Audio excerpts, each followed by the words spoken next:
Our history is full of lost voices, people whose ideas and beliefs, fears and hopes are absent from official records. In the Voices of History series, contemporary writers from TNT combine research and imagination to bring these individuals to life in fiction and poems.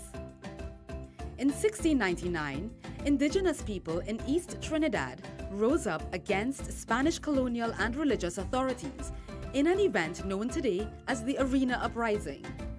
The Spanish killed dozens in reprisal, and other indigenous people drowned themselves off the island's east coast rather than be captured. What motivated the leaders of the Arena Uprising?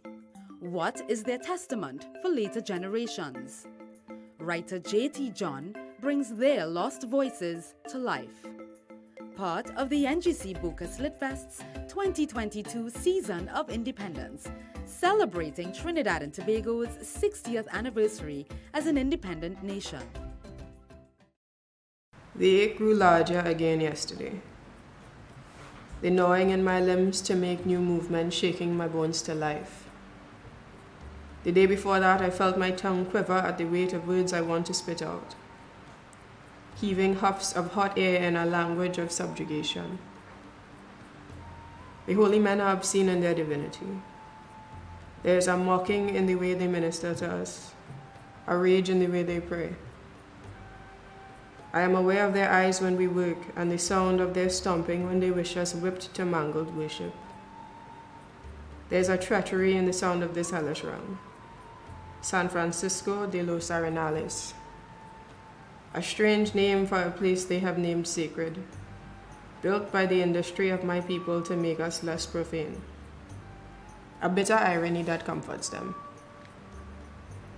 Those who have declared themselves conquerors, bringers of salvation, their chants in repetition soaked in dominion, exalting a God greater than ours, and they tell us so. Insistent that we be saved.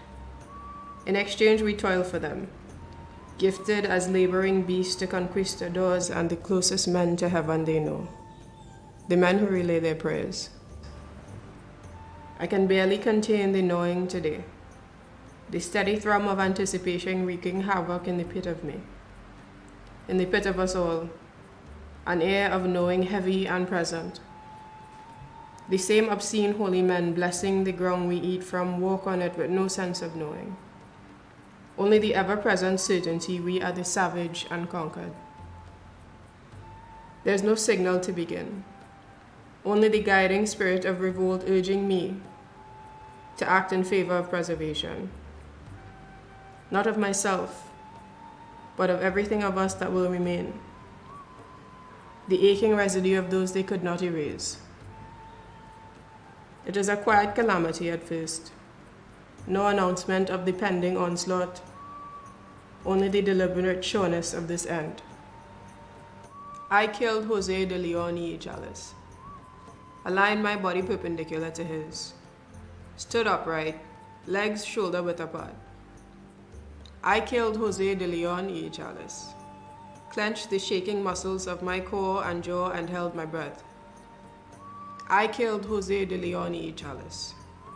Loaded a shaking arrow in a bow so taut it hissed.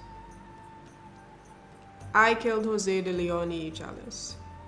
Watched the arrow's head whiz past a writhing crowd to make a home in his neck. I killed Jose de Leon y Chalice. Heard the panicked wail of him, wounded and weeping. I killed Jose de Leon y Chalice. Loaded my bow with another to keep the first company. I killed Jose de Leon y Chalice. Heard the resounding thud of him as his knees hit the damp ground. I killed Jose de Leon y Chalice. And I waited to watch them see that it was me.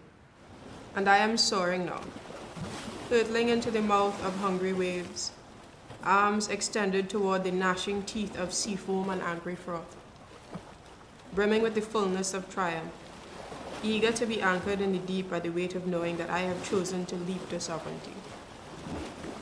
And I am gliding too, through the soft damp of Nariva land, chest heaving and wind tearing through the billowing sail of my hair.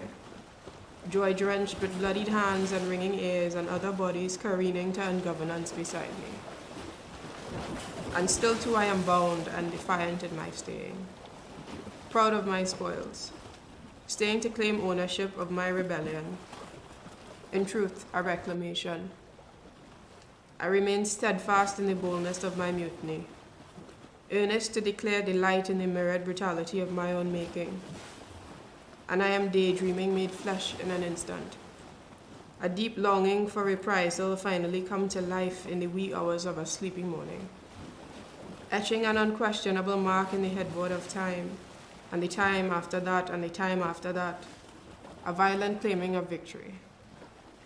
I have chosen the cliff's edge, and an end befitting of the unconquerable.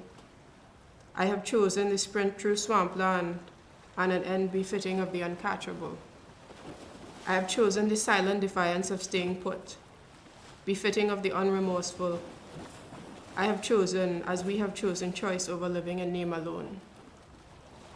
In this moment and the next, I am every bruise and wine-red abrasion, littering the bodies of men no better than the objects of their disdain. And I am myself, and I am my brother, and I am my sister too. And I have become all of us claiming the only way we know to be free. Hi, I'm JT John. I'm a writer from Trinidad and Tobago with a special interest in poetry that represents historical perspectives that are otherwise lost or erased. In this four-part poem, I have adopted the perspective of the leader of the Arena Uprising, but I also acknowledge that it was likely the efforts of multiple heads and hearts to coordinate such a large-scale revolt. It is a singular voice representing the many. I feel especially connected to this narrative because there's something incredibly familiar about a single entity representing a multitude.